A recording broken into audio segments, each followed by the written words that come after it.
যে সমস্ত মা বোনেরা এই 12 পাতার ফর্ম পরে যেটাকে বাড়িয়ে 13 পাতার ফর্ম করা হয়েছে, অন্নপূর্ণা ভান্ডারের যে 12 পাতার ফর্ম দেখে আপনারা ভয় পাচ্ছেন, আপনাদেরকে একটাই কথা বলবো, এই পেজগুলো হয়তো আপনার কাউন্ট করতে 12 বা 13 পাতা মনে হতে পারে, কিন্তু এই ফর্মটা যদি আপনি ফিল আপ করতে বসেন, ম্যাক্সিমাম 5 মিনিট সময় লাগবে আপনার এই ফর্মটা ফিল আপ করার। যেরকম আমরা কম্পিটিটিভ এক্সামে এমসিকিউ টাইপের কোশ্চেনের আনসার দিয়ে থাকি ABCD করে বা টিক করে করে, সেরকমই এই ফর্মের ম্যাক্সিমাম জায়গাতেই কিন্তু আপনাকে শুধুমাত্র টিক করে করেই চলে যেতে হবে। তো এই ফর্মটা, এই গোটা ফর্মটা আপনারা খুব সহজে বাড়িতে বসে 5 মিনিটেরও কম সময়ের মধ্যে কিভাবে ফিল আপ করবেন সম্পূর্ণ নির্ভুল ভাবে, চলুন এই ভিডিওতে আমি আপনাদেরকে দেখাবো। বর্তমানে স্ক্রিনে আপনারা এখন অন্নপূর্ণা যোজনার যে আপডেটেড ফর্মটা সেটা দেখতে পাচ্ছেন। আগে ছিল 12 পেজের ফর্মটা, এখন সেটাকে আপডেট করে 13 পেজের ফর্ম করা হয়েছে। ঠিক আছে, তো এই ফর্মটা ফিল আপ করার আগে আপনাকে কিন্তু কিছু ডকুমেন্ট আগে থেকে নিয়েই এই ফর্ম ফিল আপ করতে বসতে হবে। কি কি নিয়ে বসতে হবে চলুন একবার দেখে নিই। ঠিক আছে, তো সবার প্রথমে যেটা লাগবে সেটা পরিবারের প্রধান যে সদস্য তার নাম, তার আধার কার্ড থেকেই পেয়ে যাবেন, তার আধার কার্ড এবং তার একটা মোবাইল নাম্বার। পরিবারের প্রত্যেক সদস্যের আধার কার্ড, পরিবারের প্রত্যেক সদস্যের ভোটার কার্ড, পরিবারের প্রত্যেক সদস্যের রেশন কার্ড যদি থাকে, পরিবারের প্রত্যেক সদস্যের প্যান কার্ড যদি থাকে, পরিবারের প্রত্যেক সদস্যের ডিবিটি লিঙ্কযুক্ত ব্যাংক অ্যাকাউন্ট যদি থাকে, পরিবারের প্রত্যেক সদস্যের জমি থাকলে তার যে রেকর্ডের তথ্য সেটা লাগবে, পরিবারের প্রত্যেক সদস্য যদি SC ST OBC হয়ে থাকে তার সার্টিফিকেট লাগবে, CA এর জন্য যদি আবেদন করে থাকে অথবা সার্টিফিকেট বেরিয়ে থাকে তার তথ্য লাগবে, SIR এর নাম বাদ গিয়ে থাকলে ট্রাইব্যুনালে আবেদন করে থাকলে তার তথ্য লাগবে, পরিবারে যে সমস্ত বাচ্চারা স্কুলে পড়ছে তার তথ্য লাগবে, পরিবারে যে সমস্ত শিশু রয়েছে তাদের পোলিও বা টিকাকরণ হয়েছে কিনা তার তথ্য লাগবে। এবং এই লিস্টে যেটা নেই সেটা আরো একটা জিনিস আপনাকে বলে দিই, পরিবারে যদি কারোর কোনো 4 চাকা ভেহিকেল থাকে, 4 চাকা গাড়ি থাকে বা যদি GST থাকে সেই GST রেজিস্ট্রেশন নাম্বারটা লাগবে। এই সমস্ত ডকুমেন্ট যদি আপনার কাছে থাকে তাহলে আপনি এবার ফর্ম ফিল আপ করতে বসে যান। ফর্মটা ঠিক দেখতে এরকম।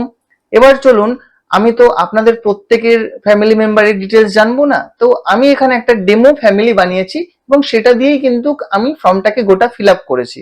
খুব সহজ, খুব সহজেই আপনি বুঝে যাবেন। চলুন আপনাকে আমি বুঝিয়ে দিই। এই যে রাজ রয় যে আছে, এ কিন্তু হেড অফ দ্য ফ্যামিলি, এখানে আমি ধরে নিয়েছি হেড অফ দ্য ফ্যামিলি মানে এই ফ্যামিলির যে প্রধান তাকেই আমরা বলবো হেড অফ দ্য ফ্যামিলি। তো এ 1 নম্বরে আছে। সীমা রয় এই রাজ রয়ের ওয়াইফ, মানে হেড অফ দ্য ফ্যামিলি যে তার ওয়াইফ। আবির রয় যে 3 নম্বরে আছে সে হলো এদের ছেলে। আর রিমা রয় যে 4 নম্বরে আছে এ হলো এদের মেয়ে। আপনার ক্ষেত্রে আপনার ফ্যামিলি মেম্বার 2জন হতে পারে, আপনার ক্ষেত্রে 5জন হতে পারে। তো আপনার যেরকম হবে সেরকম ভাবেই কিন্তু ফর্ম ফিল আপ করতে হবে। আমি এখানে একটা ডেমোর জন্য একটা ডেমো ফ্যামিলি বানিয়ে আপনাদেরকে বোঝানোর চেষ্টা করছি। ঠিক আছে, এবার দেখুন অনেক কিছু লেখা আছে, আপনারা নিশ্চয়ই এই ফর্মটা অনেক বার পড়েছেন, অনেক আগে অনেক দিন ধরে পড়ছেন। তো আমি আর এইসব করে সময় নষ্ট করছি না, ডিরেক্ট আমরা ফর্ম ফিল আপে চলে যাই। তো প্রথমেই বলছে পরিবারের প্রধান যে মানে হেড অফ দ্য ফ্যামিলি যে তার নাম, তো তার পুরো নামটা লেখা হলো রাজ রয়। ঠিক আছে, এই সমস্ত ডিটেলস কিন্তু আধার কার্ড অনুযায়ী লেখা হবে, এটা ডান দিকে কিন্তু মেনশন করা আছে। আর যে সমস্ত জায়গা আপনার মনে হবে মানে এটা হ্যাঁ ঠিক আপনি এগ্রি করছেন, সেখানে আপনি টিক চিহ্ন দিয়ে দেবেন। ঠিক আছে, এইটুকুই আপনার জানার ছিল। এবার যে ফ্যামিলি, যে হেড অফ দ্য ফ্যামিলি আছে তার জন্ম তারিখ দিয়ে দেবেন, দিন মাস বছর হিসাবে। এখানে আমি ডেমো করে রেখেছি, আপনি দেখে দেখে করতে পারেন। পরিবারের প্রধান যে সে পুরুষ না মহিলা সেটা দেবেন। এবার ধরুন কোন একটা পরিবারের যে মহিলা আছে তার হাজবেন্ড মারা গেছে, তো সেই ক্ষেত্রে কিন্তু ওই মহিলাই কিন্তু ওই পরিবারের প্রধান, তো সেই ক্ষেত্রে পরিবারের প্রধান কিন্তু মহিলা হবে। ওকে, এবার আপনাদের অনেক কমেন্ট আমি দেখেছি আগের ভিডিওগুলোতে যে পরিবার মানে কি, আমরা তো 12 জন 15 জন মিলে একসঙ্গে থাকি, তাহলে কি 15 জন মিলেই একসঙ্গে পরিবার, আর এই 15 জনের ডকুমেন্ট কি আমাকে দিতে হবে? দেখুন এখানে 5 জন ম্যাক্সিমাম সদস্য আপনি অ্যাড করতে পারবেন এবং আজকের দিনে খুব কম ফ্যামিলি হবে যারা এই 15 জন 20 জনের মেম্বার। কারণ আমরা অনেকেই হয়তো একসঙ্গে 15 জন 20 জন থাকলেও আমরা কিন্তু আলাদা আলাদা রান্না করি, আলাদা আলাদা খাই, আলাদা আলাদা থাকি এবং আলাদা আলাদা টাকা আমরা আলাদা আলাদা ভাবে ব্যবহার করি। ঠিক আছে, এবার যদি আপনারা 15 জন একই জায়গায় রান্না করেন, একই জায়গায় খান, পুরো 15 জনের টাকা এক জায়গায় করে আপনারা সেখান থেকে খরচা করেন, তাহলে সেই ক্ষেত্রে অবশ্যই আপনার 15 জনের ফ্যামিলি মেম্বার। আর যদি আপনারা এই 15 জনের মধ্যে এই 3 জন তার মতো কাজ করে, তার মতো খায়, তার মতো রান্না করে, তার মতো তার উপার্জনের টাকা ব্যবহার করে, তাহলে সেই ক্ষেত্রে কিন্তু ওরা একটা আলাদা ফ্যামিলি। ঠিক আছে, তো এটা আপনাকে মাথায় নিয়ে চলতে হবে। এবার আমরা আবার ফর্মে ফিরে আসি। পরিবারের প্রধান যে তার আধার নম্বর চাইছে, তো আধার কার্ড থেকে আধার নম্বর বসিয়ে দেবেন।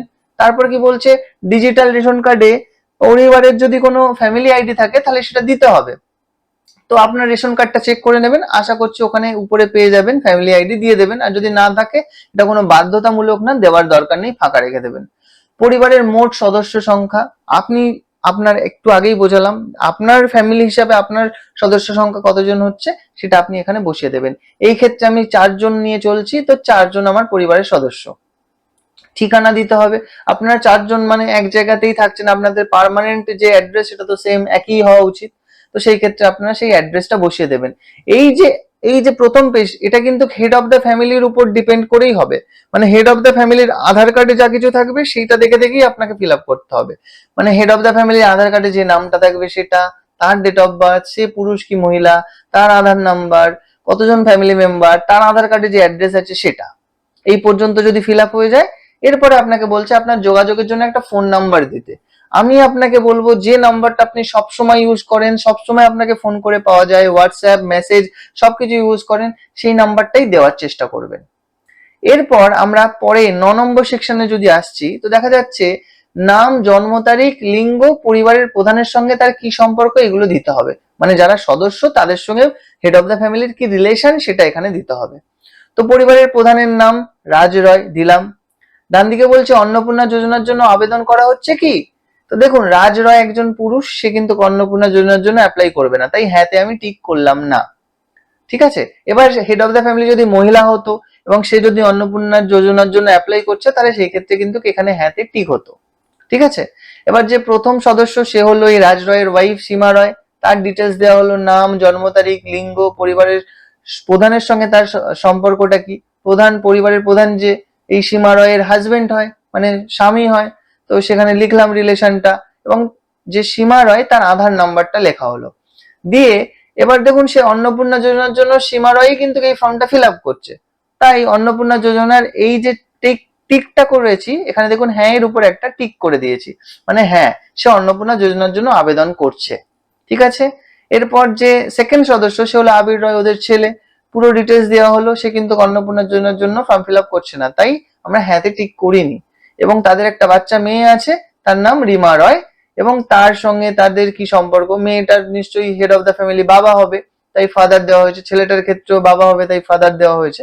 এবং হ্যাঁতে টিক করা নেই, কারণ এরা কিন্তু অন্নপূর্ণা যোজনার জন্য ফর্ম ফিল আপ করছে না। এবার যদি আপনার আর কোনো সদস্য না থাকে, তাহলে সেই বাকি যে ঘরগুলো আছে সেগুলো আপনি ফাঁকাই ছেড়ে দেবেন। যদি আপনার কোনো এক্সট্রা সদস্য থাকে তাহলে তাদেরও ডিটেলস আপনাকে এখানে দিতে হবে। ঠিক আছে, এই পর্যন্ত করার পর আমরা 10 নম্বর সেকশনে এসে দেখব পরিবারের প্রত্যেক সদস্যের ডিবিটি লিংক ব্যাংক অ্যাকাউন্ট লাগবে। এবার ডিবিটি লিংক মানে কি বলা হচ্ছে, ডিবিটি ফুল ফর্ম হলো ডিরেক্ট বেনিফিট ট্রান্সফার। মানে গভর্নমেন্ট যখন আপনাকে কোনো সরকারি সুযোগ সুবিধার কোনো আর্থিক সহায়তা করছে, তখন এই যে সহায়তা এটা ডিরেক্ট আপনার ব্যাংক অ্যাকাউন্টে ক্রেডিট হয়, এটাকেই বলা হচ্ছে ডিবিটি। আপনার হতে পারে 10টা ব্যাংকের অ্যাকাউন্ট আছে, কিন্তু আপনার ব্যাংক অ্যাকাউন্টে ডিবিটি এনেবল যে কোনো একটারই করতে পারবেন, যেটা আধারের সঙ্গে লিংক হবে এবং ডিবিটি এনেবল হবে, সেখানেই কিন্তু আপনি গভর্নমেন্টের যে ডিবিটি তে রিলিজ করা টাকা সেটা কিন্তু আপনি পাবেন ওই অ্যাকাউন্টে। ঠিক আছে, তো সবাই প্রত্যেক সদস্যরই যে ডিবিটি লিংক ব্যাংক অ্যাকাউন্ট আছে তার ডিটেলস আপনাকে দিতে হবে।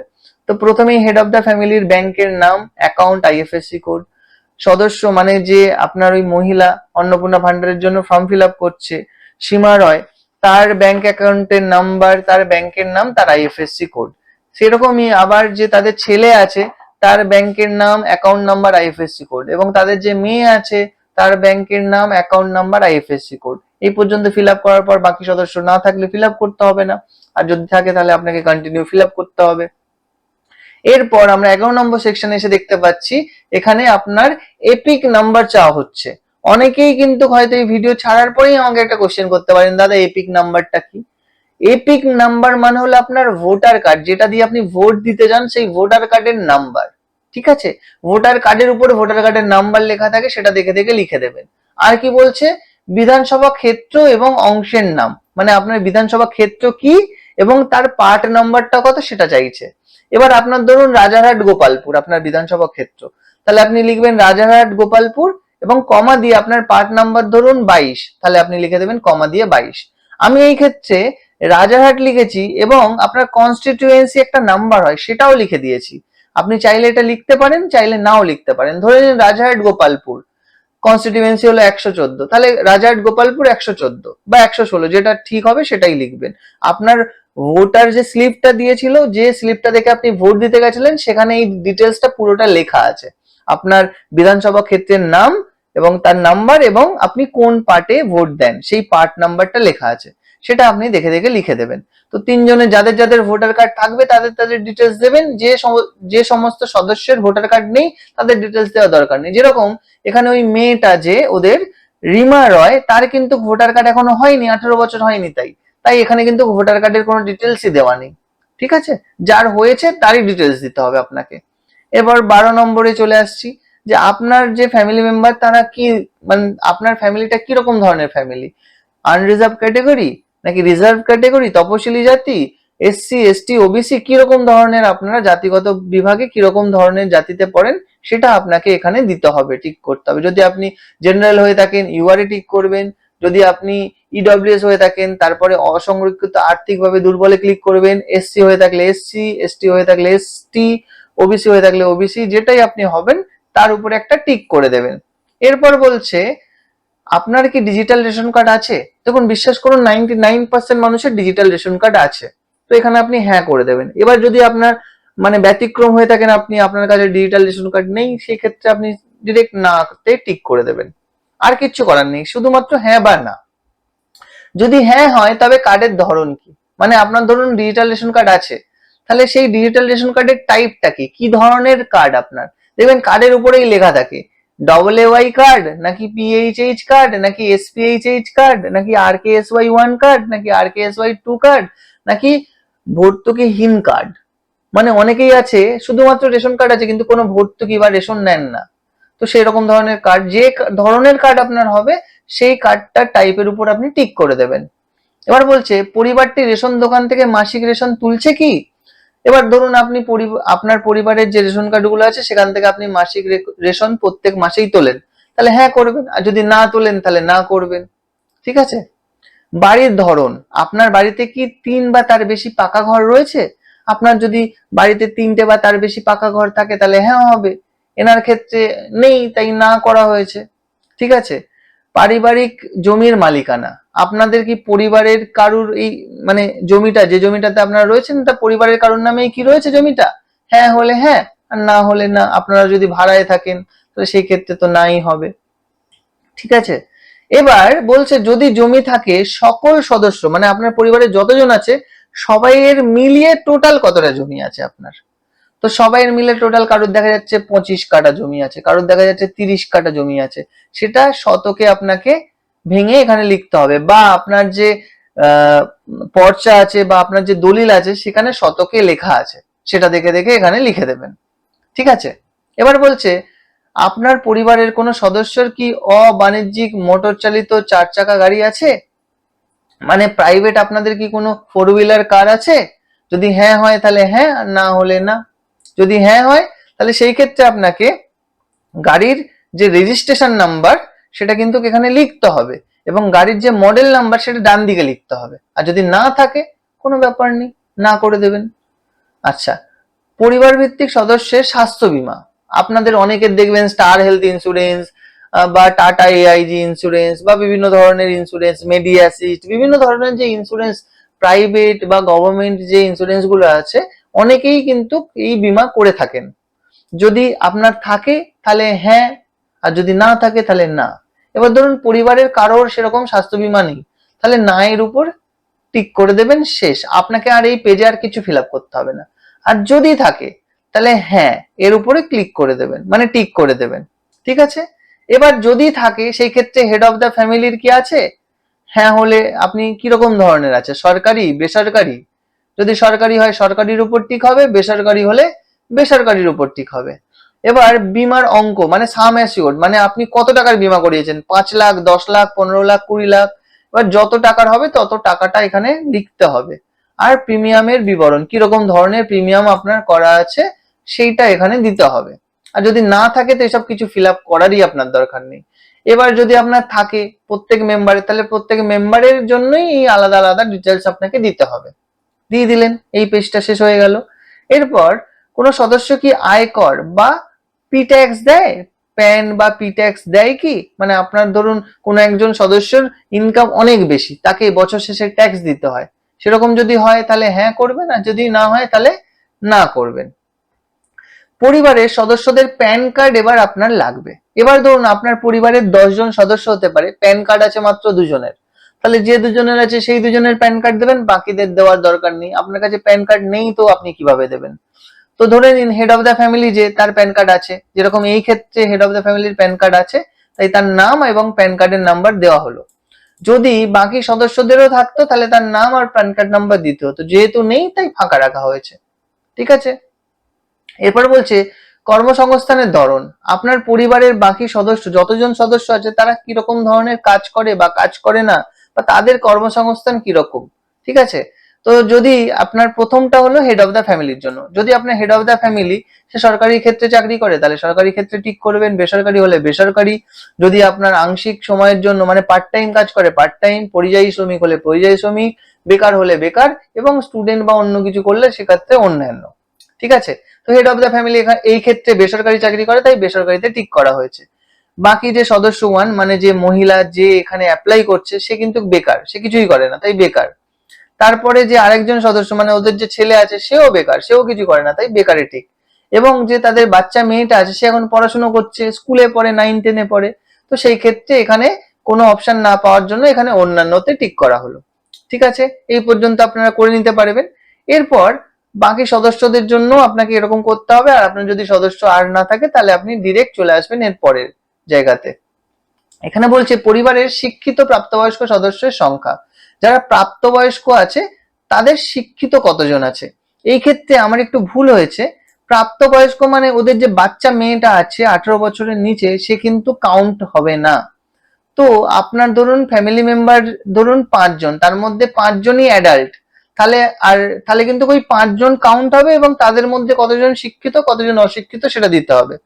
এবং আপনার একটা ফ্যামিলিতে 3 জন অ্যাডাল্ট এবং 2 জন বাচ্চা শিশু, তাহলে সেই ক্ষেত্রে ওই 3 জন শিক্ষিত কি অশিক্ষিত সেটা দিতে হবে।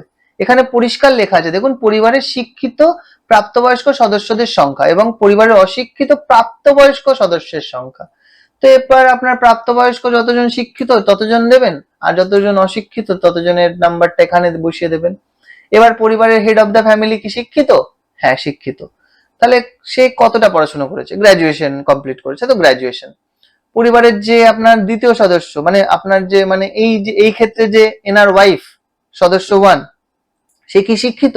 হ্যাঁ শিক্ষিত। কত দূর পড়াশোনা করেছে? দিয়ে দিলাম। পরিবারের যে আরেকজন সদস্য আছে মানে ওদের ছেলে, সে কি শিক্ষিত? হ্যাঁ শিক্ষিত। কতজন কত দূর পর্যন্ত পড়াশোনা করেছে? এইচএস পর্যন্ত পড়াশোনা করেছে, এইচএস। আরেকজন যে বাচ্চা মেয়েটা আছে, এটা দেওয়ার দরকার ছিল না, আমি এখানে দিয়েছি, সে শিক্ষিত এবং সে 8-এ পড়ে। এটা কিন্তু আপনাদের দেওয়ার দরকার নেই, কারণ এখানে মেনশন করা হয়েছে প্রাপ্তবয়স্ক সদস্য, যেহেতু মেয়েটা এখন বাচ্চা, 10-11 বছর বয়স, তো সেই ক্ষেত্রে তার কিন্তু এই ডিটেলসটা দেওয়ার আর দরকার ছিল না, আপনার কিন্তু এটা দেওয়ার দরকার নেই, দেবেন না। ঠিক আছে, তো এরপরে আমরা চলে আসলাম পরেরটাতে। বলছে কোন সদস্য কি সাংবিধানিক পদ, মন্ত্রী, সাংসদ, বিধায়ক, পৌর স্থানীয় সংস্থা, পঞ্চায়েতের কোন সদস্য বা পঞ্চায়েতের কোন মেম্বার, এরকম কি? যদি হ্যাঁ হয় হ্যাঁ দেবেন, না হলে না দেবেন। ঠিক আছে, যদি হ্যাঁ হয় তার যে পদে রয়েছে তার সদস্য যে নাম্বার সেটা আপনাকে দিতে হবে, এবং তার যে নথি সেটা আপনাকে এখানে অ্যাটাচ করতে হবে। কোনো সদস্য কি সরকারি পেনশনভোগী? আপনার ফ্যামিলিতে যদি কোনো কেউ সরকারি পেনশন পেয়ে থাকেন তাহলে হ্যাঁ করবেন, না হলে না। তারপরে কি বলছে, কোনো সদস্য কি জিএসটির অধীনে রয়েছে, মানে কোনো একজন সদস্যর কি জিএসটি রেজিস্টার নাম্বার রয়েছে? যদি আপনার কোনো বিজনেস থাকে কোনো একটা সদস্যের, তার জিএসটি রেজিস্ট্রেশন রয়েছে, তাহলে সেই ক্ষেত্রে হ্যাঁ করতে হবে এবং ডান দিকে জিএসটি নাম্বারটা বসাতে হবে। আর যদি না থাকে তাহলে না করে দেবেন। এরপর কি বলছে, পরিবারের মোট বার্ষিক আয়, সারা বছরে এই পরিবারটা কত টাকা আয় করে। এবার ধরুন দুটো ছেলে, একটা ছেলে একটা মেয়ে, তারা কিছু আয় করে না। আপনি যে মানে মহিলা, সেও কিছু আয় করে না, বেকার। তাহলে যে আয় করছে হেড অফ দ্য ফ্যামিলি, বা সে ধরুন মাস গেলে 10,000 টাকা আয় করে, তাহলে তার বছরে 1,20,000 হচ্ছে। তো সেই ক্ষেত্রে আপনাদের যে ইনকাম আছে সেই ইনকামটা এখানে 1 বছরের জন্য ক্যালকুলেট করে বসাবেন। হয়ে গেল। এরপর বলছে সিএ এর আবেদনের বর্তমান অবস্থা যদি থাকে, মানে আপনাদের পরিবারের ফ্যামিলির কি কেউ সিএ এর জন্য আবেদন করেছেন? এবার ধরুন হেড অফ দ্য ফ্যামিলি যে সে আবেদন করেছে, তাহলে আবেদন করা হয়েছে, বা আবেদন করা ছিল, সার্টিফিকেট ইস্যু হয়ে গেছে, তাহলে ইস্যু হয়ে গেছে সার্টিফিকেট। আর ধরুন আবেদন করতে লাগেনি, আপনারা এখানকারই বাসিন্দা, হয়তো আপনার 3-4 পুরুষ ধরে ইন্ডিয়াতেই রয়েছে, ভারতবর্ষেই রয়েছে, তাহলে সেই ক্ষেত্রে আপনাদের ওই প্রযোজ্য নয় যে অপশনটা আছে সেটা প্রত্যেকজনের জন্য ঠিক করে দেবেন। তো প্রত্যেকজনের জন্য প্রযোজ্য নয় আমরা ঠিক করলাম। করার পর এর পরেরটাতে আসলাম, কি বলছে, অন্যান্য কিষাণ ক্রেডিট কার্ড, কিষাণ ক্রেডিট কার্ড, তারপর এআরডি, তারপর হচ্ছে আর্টিস্ট ক্রেডিট কার্ড যেটা আছে, এমজেসিসি যেটা আছে, শিক্ষার্থীদের যে ক্রেডিট স্টুডেন্ট ক্রেডিট কার্ড আছে, এরকম ধরনের কি কোনো কিছু আছে কার্ড আপনাদের? যদি হেড অফ দ্য ফ্যামিলি ধরুন কোনো রকম এর মধ্যে কোনো একটা কার্ড আছে, তাহলে সেই কার্ডের নাম্বার আর এবং কবে ইস্যু করা হয়েছিল সেই তারিখটা আপনাকে দিতে হবে।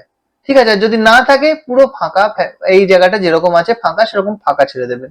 কোনো সদস্যর যদি এই ডিটেলস আপনার মানে এই ধরনের ক্রেডিট কার্ড কিছু থাকে, ধরুন ওই যে বাচ্চা যে দুজন পড়াশোনা করে তাদের যদি স্টুডেন্ট ক্রেডিট কার্ড থাকে, তাহলে স্টুডেন্ট ক্রেডিট কার্ডের নাম্বার, তার যে ইস্যু ডেট সেটা আপনাকে এখানে লিখতে হবে, সেই সদস্য নাম্বারের মধ্যে লিখতে হবে। ঠিক আছে?